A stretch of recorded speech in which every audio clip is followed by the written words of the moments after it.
Welcome into another edition of the Cory Sanning Show, everybody. I'm your host, yours truly, coming at you live over the airwaves of YouTube and Facebook. Those of you that are just tuning into the channel for the first time, please subscribe, like the video if you enjoy the content, tune in on the chat. Love to hear what you all have to say. And of course, hit that bell button to be notified of when I drop my content almost every other day. So welcome in to another edition of the show.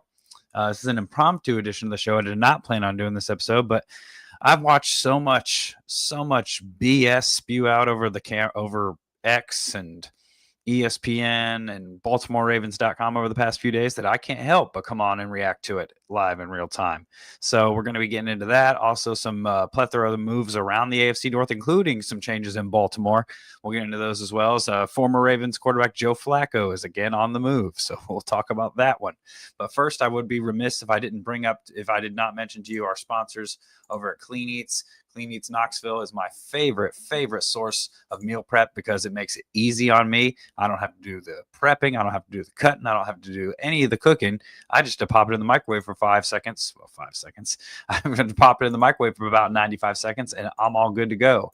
And share with you their website and show you how easy it is to order. Go to the website, cleaneats.com, and then you just go order now. Obviously, it's a 3-step process. Very, very simple. It'll load your nearest location. Obviously, I'm a Knoxville Bearden guy. And then here is the menu for the week. Asian sticky rib ramen is my favorite. Well, not my favorite, but it's one of them. It's probably in the top 5. Chicken con queso pasta. This week's version of the mac and cheese is barbecue beef. We got our chicken taco bowl, tempura chicken hibachi with yum yum sauce.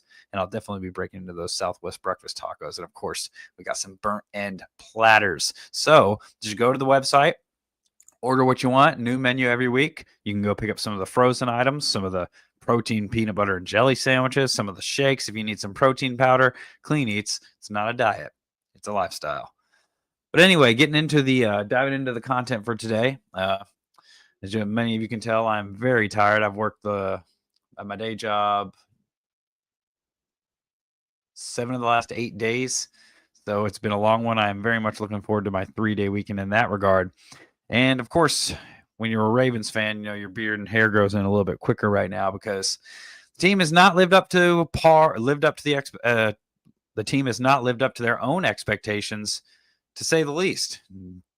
Even worse amongst the fan base, Ravens find themselves at 1-4 going into this week's showdown with the Rams before the bye week. A high-powered Rams offense that shows no signs of slowing down, and Ravens defense, because there is no D in defense in Baltimore right now, continues to plummet and is on pace to be the worst defense in NFL history.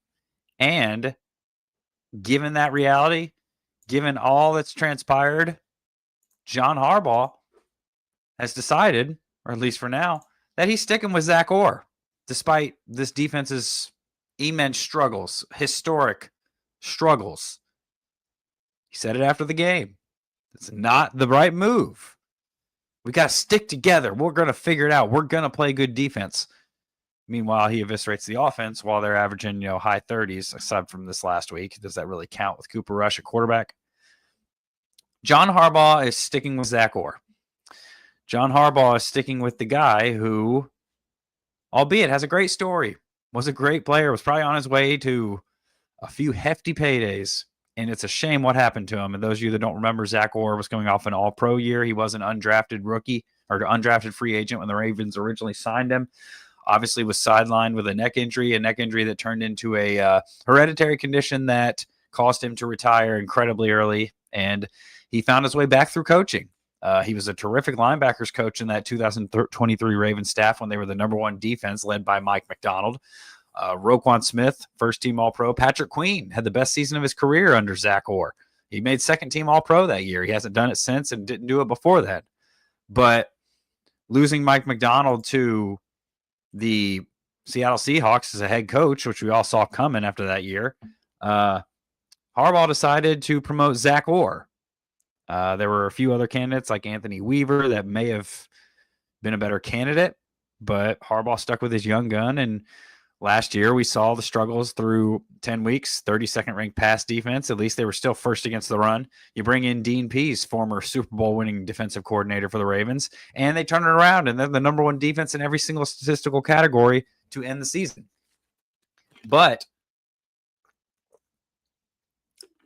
And that was with Zach Orr at the helm. Dean Pease was brought on as a consultant, but they turned it around, and it looked poised and promised to be even better heading into year 2 under Zach Orr, and it's even worse.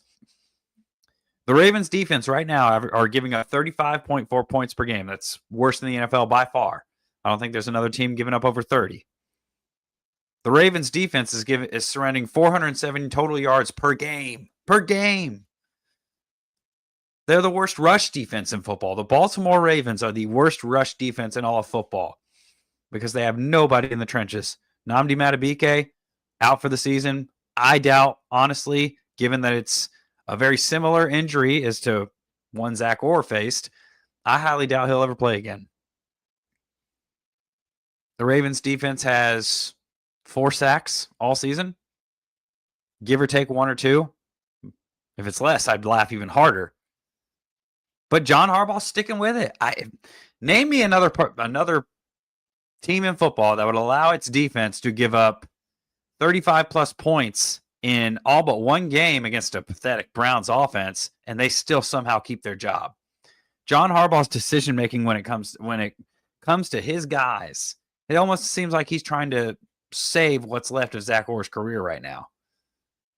How would it look if he fired him? How would it look if he demoted him? Heaven forbid. I'm sitting here saying that's what you need to do. That's what you need to do.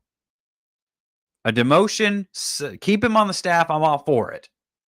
But this guy does not need to be scheming the Ravens defense. And if it hasn't been proven now, you think it's going to get any better against the Rams, still with people out with high profile players out to injury? You think that's going to do it? You have Chuck Pagano on the staff coaching the secondary, but Chuck Pagano, those of you that remember, was the Ravens defensive coordinator in 2011. Terrell Suggs won Defensive Player of the Year. They were a tenacious defense that reached the AFC Championship game. And then he later went become the head coach of the Colts, had success with Andrew Luck, ultimately had to retire due to health issues, came back this year, I guess basically to have some fun up in the press box. But according to John Harbaugh today, he's got a lot of input. It would surprise me given what the hell this defense is doing. They play soft coverage every single snap. You can easily get 5-6 yards on a check down every time. But this is what John Harbaugh had to say, and then we'll react on the other side. Obviously, you can tell that I'm not happy, but this is what Harbs had to say. So we can pull this up here. I know you were asked about Zach Orr yesterday, but a year ago, right around this time, you brought in Dean Pease. It's not the same exact situation, but Chuck Pagano was on staff as a pass defensive coordinator. How much is Zach? How much are you? How much is the defensive staff leaning on him with his experiences? A little bit of a fresh perspective. He wasn't here last year in terms of trying to get this back on track. Yeah, immensely. I mean, I would say that's true for all the coaches. And Chuck, as much as all the coaches, and also different because Chuck's got all that experience. Like you said, Chuck he's been there every day. He's into me. He's a big part of how the defense is built already. And, Chuck is involved. He's on the phones. He's making suggestions, on the phones all the time. It's a great conversation with the whole staff. And Chuck is a great coach, and he's a huge part of it. And he and Zach are talking all the time. And, he's right in there. That's one of the reasons I'm so confident, because Chuck's there. And we talked to Dean too, just so you know. I mean, had a conversation with Dean and, today, and Zach has a conversation in the staff, so, he's watching, he cares, so he's part of what we're doing. We got people that we lean on for sure. It's not like if you got people that you lean on that know the defense, that are part of this structure, that you want to get their view of it, we definitely do that. We definitely do that. Could have fooled me. Seriously. I don't think they've had that much input on this defense because nothing's gotten better. I mean, granted, they are injured now, but it wasn't good before the injuries. Can't really make that excuse. And then on top of that, there's no effort, and they're schematically out of place all the time. John Harbaugh says the film makes you feel better about it. No, the hell it does not. No, the hell it does not. Because I've watched it. You don't even need the all 22 angles to see that these guys don't know how to cover. These guys don't know how to draw up a pass rush to save their life. That these guys don't know how to maneuver around offensive linemen. And that's on the players. But if Chuck Pagano and now Dean Pease is coming back in, I said it at the top of the show. Is it time for a change? I think it is. Major changes. From the top on down.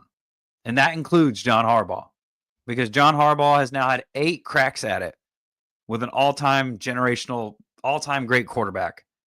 And they haven't even been able to reach the Super Bowl. They missed a prime opportunity to get there early in 2019. Oh, okay, chalk it up. We're young. We'll be back. We got to learn from it. Okay, fast forward to, few playoff appearances where you could have gone further, but fast forward to 2023. Ravens had the best offense in football, the best defense in football. They had home field advantage. They were a juggernaut throughout the regular season and far and away the best team through 17 games and even through the divisional round.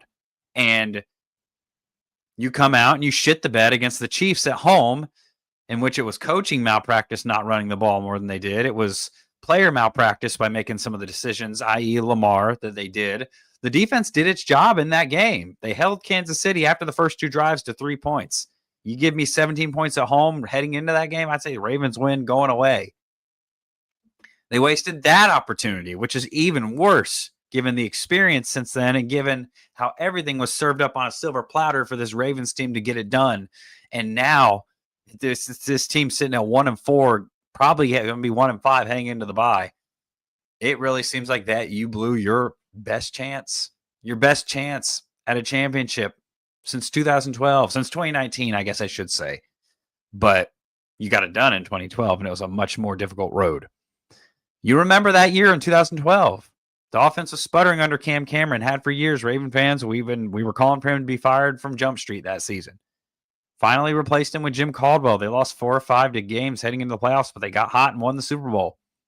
Didn't need to worry about the defense because Dean Pease was the coordinator, and they weren't the greatest defense that season. They ranked in the mid-20s, lower 20s in terms of total defense, and we thought that was bad.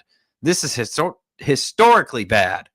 Like I said, this defense is on pace to give up more than 600 points. They'd be the first group to ever do that. This defense made C.J. Stroud look like Peyton Manning last week. That was the best game C.J. Stroud had played since his rookie season. 23 of 27, 4 touchdowns, more than 240 passing yards. Even had a 30-yard run. I thought it was a career long. And it was too easy. Everything was too easy. I think Ian Eagle even said it after the first drive. That was easy. Every phone call after that drive to my fellow Ravens fans, it was filled with laughter. And it wasn't good laughter either. It was not good laughter. It was basically, we won't even get into that. But I just don't. John Harbaugh, to a fault, falls on the sword for his guys. I'll be honest. I would love to have a friend like John Harbaugh in my life. Oh, I would love to have someone like that would have my back through thick and thin, even when I was the worst person at my job. Hate to say it, Zach Orr, great guy, great story, a lot of perseverance. I think one day he will make a great defensive coordinator and a defensive play caller and potentially a head coach one day, but he's not ready. He's too young. He cannot scheme up a defense. It's been proven. The Ravens we're into week 6. And nothing's gotten any better. Yeah, you have some people hurt. Oh, well, you could at least put in some effort. Play like a Raven. Anyone that's touched that sign on the way out of that locker room this season, it should catch their hand on fire because it's not happening. I have 2 eyes. I can see what I see on tape and through the numbers. Something's got to be changed. Something's got to change. And they may wait till after the season and waste this year, but you're wasting another prime year of Lamar Jackson's career, and you only get so many bites at the apple. It's hard to get to a Super Bowl unless you're the Kansas City Chiefs. And that might be coming to an end this year. Who knows? Ask the Buffalo Bills. Ask the Ravens. Ask the Bengals. They thought they had everything in front of them after that Super Bowl appearance in 2021, their 21 season. Have they been back since? Nope. Joe Burrow, can he stay healthy? No, because the Bengals don't pay to get a damn offensive line, and apparently neither do the Ravens. Another sword John Harbaugh is falling on is sticking with, for whatever reason, Daniel Falele.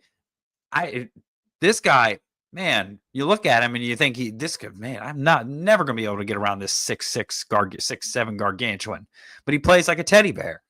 And he doesn't even know where he's going half the time. Look at the tape. It doesn't lie. It does not lie. Andrew Voorhees and Roger Rosengarten have both regressed this year. Ronnie Stanley, unfortunately, has been hurt the last 2 weeks. Tyler Linderbaum can only do so much.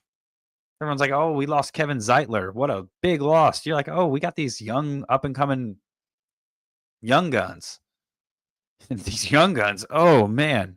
Derrick Henry can't get the ball, can't get anything going to save his life. He gets the ball and he's hit less than a second later. No running lanes without Patrick Ricard. Him hopefully be back after the bye week. But John Harbaugh won't play Ben Cleveland. Emory Jones is just now coming back to practice. And I'm not going to sit here and say Ben Cleveland's going to be the answer, but he certainly can't be any worse than Daniel Falele. Lord have mercy, this guy is terrible. Compared to me, oh, he's a saint. I could never do that. I'm not sitting here saying I could. But I know I know what my two eyes see, and I know what I've observed through this season. Oh, man, I almost wish it was over already. That's another sword that John Harbaugh dies on, and I think he just does it because his pride gets the best of him, and pride is the most deadly of the 7 deadly sins. John Harbaugh preaches the Bible a lot. Maybe he should look that up. It's frustrating. It is frustrating. You got a guy that's been there before, that's coached lesser teams to better results, and here we are, more than likely at the end of his tenure in Baltimore. And speaking of end of tenure in Baltimore, it was actually the end of a tenure for a specific Raven today. Those of you that don't know, long time, that have watched the Ravens for the past few years know that Odafe Owe, obviously a promising pass rusher from the past, I should say. He did have a double-digit sack season last year, but never truly broke out as that difference maker that they thought he'd be when he came into the NFL in 2022. As it was announced today, the Ravens, pending the passing of physicals, have agreed to trade Odafe Owe to the Los Angeles Chargers. Ha, Jim. Thanks for helping your bro out. For safety Elahi Gilman. Hopefully I didn't butcher that name. The move also includes, a couple late-round picks exchanged. But, yeah, Odafe Owe, at least you got something out of him. Odafe Owe had been off to a very, very underwhelming start to the season. Overall, his time in Baltimore was, I think I've already said it once, underwhelming. We're going to look at his numbers with the Ravens right here. This is Bobby Trossett of the Ravens Vault. Those of you that are Ravens fans that haven't tuned in, you need to go subscribe to them immediately. A lot of the source of my information. Best lunch hour stream of my life. Anyway, the fanboy talk aside, Ravens 2021 first-round pick, 31st overall. Odafe Owe's time in Baltimore comes to an end. He made 25 starts in 67 games, 148 total tackles, 103 solo, 26 for a loss, 23 sacks, 66 QB hits, and 7 forced fumbles with 3 recoveries. Those of you that remember the game, the only time the Ravens beat the Chiefs, Odafe Owe made the game-changing turnover, forced a fumble on Clyde Edwards-Helaire, and the rest was history. The Ravens haven't beaten the Chiefs since. But he was off to a very underwhelming start, as Bobby notes here. It was a contract year. He was coming off a year in which he registered double-digit sacks. He only was on the field for 37% of the defensive snaps on Sunday, and that was with an injured defense. And that says how bad he's been. This saves $8 million against the cap. And it honestly begs the question now, after they signed C.J. Gardner-Johnson, another move to the practice squad earlier. He'll be logging snaps beside Malachi Starks and Kyle Hamilton, which is good because it moves Kyle Hamilton closer to the line of scrimmage. Keep an eye on that. But overall, I mean, I'm not upset. I was expecting it. Thought he would be gone after this season regardless. Unless he broke out and had like 15, 16 sacks, which obviously is not going to happen. I don't think he's registered 1 this year. But The Ravens got something out of him. I cannot be mad, and it saves $8 million in cap space, which begs the question: what's EDC got cooking up his sleeve? Because you get a safety, yeah, we could use it. Darius Washington out with injury, but you get rid of one of your better pass rushers, and that's saying something on an already depleted pass rushing defensive front. Something's got to be in the works, unless this is just Eric DaCosta waving the white flag saying we have no chance after the bye, which mathematically they're still alive. In fact, DraftKings still has the Ravens as the slight favorite to win the AFC North, even with the Steelers at 3-1. Shows you what Vegas thinks of the Steelers. But the point of the topic at hand was, is it time for a change in Baltimore? And I'm here to say, yes, it is. And that even could include John Harbaugh being on his way out after the season. You heard the boos after Sunday. They were not quiet. They were loud as can be. And I think the fans are just finally fed up. And this one is fed up too, because John Harbaugh has had so many cracks. Can you imagine Bill Walsh having Joe Montana for 8 years and not getting it done? Could you imagine the Dallas Cowboys with Jimmy Johnson not getting it done and him being let go? I mean, he was let go anyway, but might have been a lot sooner if they didn't win those back-to-back Super Bowls. Look at Aaron Rodgers. We look at him as a bit of a disappointment because he never got back to a Super Bowl. That long away playoff run in 2010-11 is ancient history. And John Harbaugh got to 3 AFC championship games in his first 5 seasons and won a Super Bowl. That's a historic time frame for a head coach. Then they were good. You know, they made the playoffs, not the following year, but the year after. And then they missed for several seasons in a row, and they were on their way to missing it again. And John Harbaugh was actually reported to be on the way out. But then in comes number 8, turns the season around, changed the direction of the franchise, and John Harbaugh's here. But John Harbaugh is not taking advantage of that generational quarterback who's a 2-time MVP, should be 3-time first-team All-Pro. He just makes his life easier, and he's covered up some of John Harbaugh's coaching deficiencies. Seems John Harbaugh's lost his muster over the years. He's gotten a little laid back. I can't blame him given the culture that we're in now, society-wise, and in the NFL. You know, it's all about scoring points. It's about finesse. But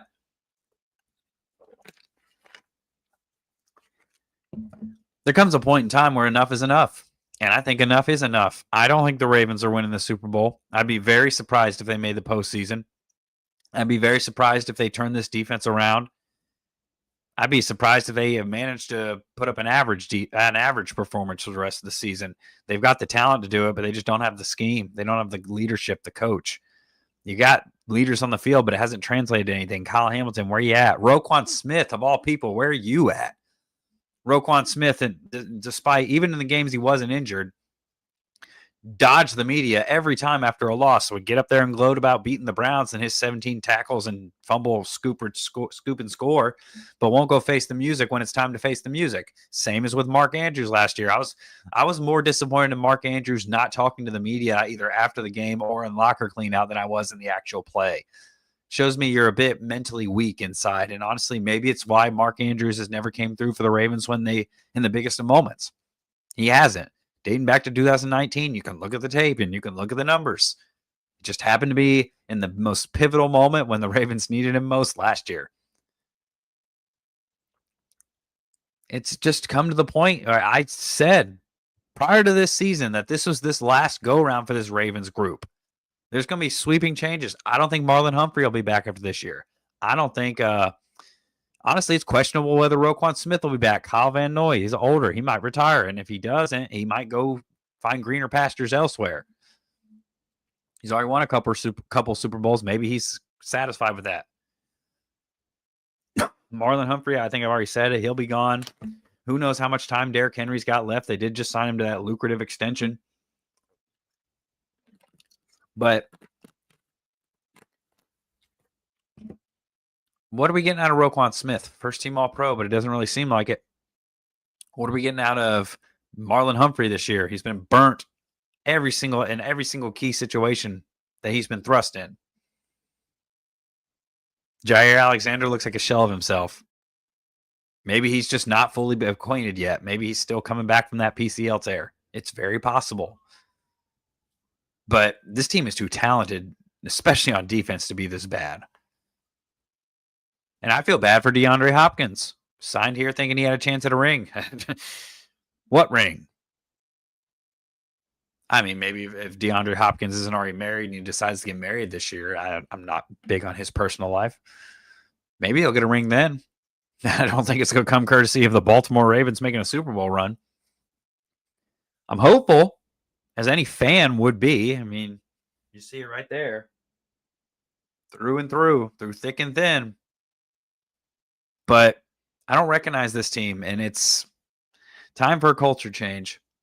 Maybe, who knows? Maybe John Harbaugh and maybe the Ravens play great the rest of the way, sneak into the playoffs with like a 10-7 record.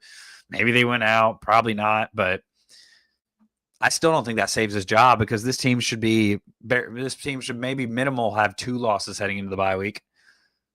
They were up 15 with less than 5 minutes to go in Buffalo. And ever since then, they've, aside from trudging the Browns, and they scored against the Lions, but the defense was horrid. And that was when everyone was healthy, aside from Ardarius Washington and Nnamdi Madubuike. But I'm hopeful that Eric DeCosta has to move up his sleeve. Because that's the only thing that's going to save this defense is if they retool it a little bit. And maybe, hopefully, make it to where Zach Orr's not making the primary decision on what defensive play to call. That's all I ask. Don't fire him. Just put that responsibility in Chuck Pagano's hands or bring back Dean Pease. Who knows? Just not Zach Orr. He hasn't proven that he deserves that. But anyway, on to other issues or other moves in the AFC North. It's quite a comical one. Bengals, with Jake Browning playing the quarterback position as bad as anyone in the league, trade for former Ravens quarterback. And as you can tell by the lower third, Cory still remains very, very objective when it comes to former Ravens quarterback Joe Flacco. Or as I steal from Skip Bayless, I call him Joe Fluco. Joe Flacco is on his way to Cincinnati. He has now almost gotten all 4 stones of the AFC North. He's played for the Browns. He's played for the Ravens, and now he's playing for the Bengals. Who knows? Maybe he'll get a backup contract in Pittsburgh. You never wouldn't put it past him this day and age. They can't get a quarterback to save their life. Joe Flacco is going to be in Cincinnati. That means the Ravens get to play him 2 more times this year. I'm pretty cool with that. You saw that defense only look good against a Joe Flacco-led offense. But they're going with Joe Flacco. Joe Flacco on the season. He's passed for 815 yards. That's 26th among starters. Joe Flacco has thrown 2 touchdowns. That's 36 in the league. There are only 32 starters. He's thrown 6 interceptions, 2 touchdowns to 6 picks, and has a QBR on the season of 27.6. That's second to last in the NFL. The only reason they got him is because Jake Browning has thrown more interceptions in less time. I mean, with a big arm and, with the occasional moment of greatness, which is why he's called Joe Fluco. He had moments. Maybe Joe Flacco will win him a game or 2 with Jamar Chase and T. Higgins. Certainly won't hurt to try, but I think there were better options for Cincinnati to go after, but we all know that organization, poverty franchise at its finest, and this move just reiterates that. Because Joe Flacco is not going to make a difference in Cincinnati. He wasn't making a difference in Cleveland with a great defense. What's he going to make? He's going to have a couple receivers, but he ain't going to have an offensive line. He's a statue at this point in his career, and he never was mobile. And now he's going to have to match every team score for score, and I don't think he's capable of doing that. Not at 41. Joe Flacco needs to retire, collect his pension, retire, sign a 1-day deal, retire as a Raven, and go home, be with his kids. Go home and be a dad. They need you. The Bengals do not need you. But they are the Bungles, so of course that's a move that they would make. Jamar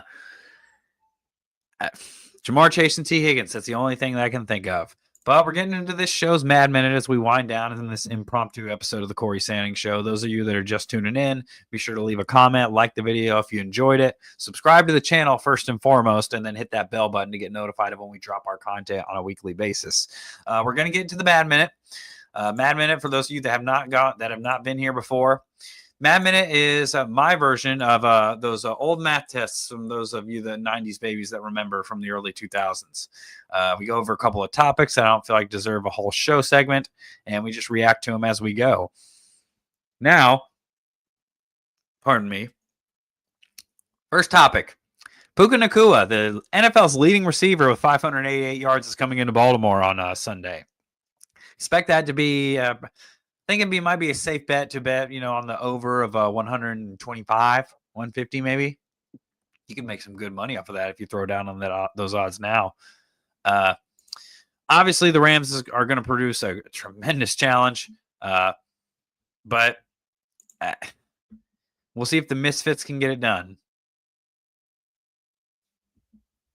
And Steelers safety Juan Thornhill on the Ravens. This actually just came out just a few hours ago. Says, quote, I really don't want anybody to think that the Ravens are done. They aren't done. I promise you that. I've seen them enough, and I've played enough ball to know. They have a lot of guys injured right now and a lot of bad things happening for them. But once they figure it out, I guarantee they are not done. By the time we play them, they will be back to form, close quote. Oh, I think the Steelers might have more optimism than Ravens fans do. Maybe you're probably just saying that, but I don't know.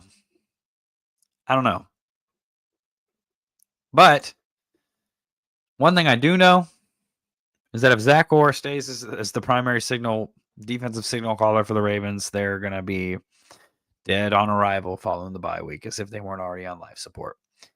So with that being said, shorter show today. Like I said, it was impromptu. Didn't plan on doing this one, but I just had to get this off my chest. Those of you that did tune in, I do appreciate you guys. I will be back later in the week for some more NFL analysis and predictions, and as well some college analysis as well. Those of you that just tuned in, make sure you subscribe, like the video if you enjoyed it, comment to boost the algorithm, and hit that bell button. We'll see you all in the next one.